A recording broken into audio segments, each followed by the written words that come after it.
ചിത്രകൂടപ്രവേശവും ദശരഥന്റെ ചരമവും. സീതാ സുമിത്രാത്മജന്മാരോടും നിന്നെ മുതാ കാൺമതിന്നവകാശവും വന്നിതെനിക്കു മുന്നം ചെയ്ത പുണ്യവും നന്നായി ഫലിച്ചു കരുണാചരനിധേ.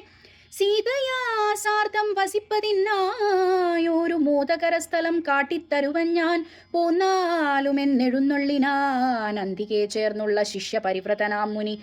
ചിത്രകൂടാചല ഗംഗയോരന്തര ചിത്രമായോരുടജം തീർത്തുമാമുനി. തെക്കും വടക്കും കിഴക്കും പടിഞ്ഞാറും അക്ഷിവിമോഹനമായി രണ്ടു ശാലയും നിർമ്മിച്ചവിടെ ഇരിക്കെന്നരുൾ ചെയ്തു. മന്മഥതുല്യൻ ജനകജ തന്നോടും നിർമ്മലനാക്കിയ ലക്ഷ്മണൻ തന്നോടും ബ്രഹ്മാത്മനാ മരുവീടിനാൻ രാമനും വാൽമീകിയാൽ നിത്യപൂജിതനായി സദാ. മന്ത്രിവരനാം സുമന്ത്രരും ഏറിയോരന്തശുച ചെന്നയോധ്യ പുക്കീടിനാൻ. ധാത്രീപദേ ജയ വീരമൗലേ ജയ ശാസ്ത്രമതേ ജയ ശൗരാംബുദേ ജയ കീർത്തിനിധേ ജയ സ്വാമിൻ ജയ ജയ മാർത്താണ്ഡഗോത്ര ജാതോത്തം സമേ ജയ.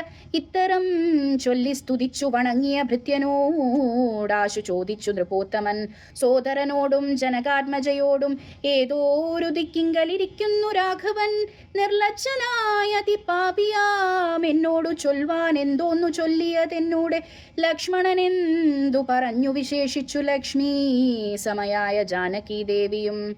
ദുഃഖം മുഴുത്തു മരിപ്പാൻ തുടങ്ങുന്ന ദുഷ്കൃതിയാമെന്നരികത്തിരുപ്പാനും മക്കളെയും കണ്ടെനിക്കു മരിക്കാനും ഇക്കാലമില്ലാതെ വന്നു സുഹൃതവും. ഇത്തം പറഞ്ഞു കേഴുന്ന നൃപേന്ദ്രനോടുൾത്താപമോടരുൾ ചെയ്തു സുമന്ത്രരും. ശ്രീരാമ സീതാ സുമിത്രാത്മജന്മാരെ തേരിലേറ്റിക്കൊണ്ടുപോയേൻ തവാജ്ഞയാ. രഘൂത്തമൻ എന്നോടു ചൊല്ലിനാൻ എന്നെ നിരൂപിച്ചു ദുഃഖിയായിക്കാരുമേ ചൊല്ലേണമെന്നൂടെ താതനോടും ബലാൽ ഉള്ളത്തിലുണ്ടാകാതിരിക്കണം.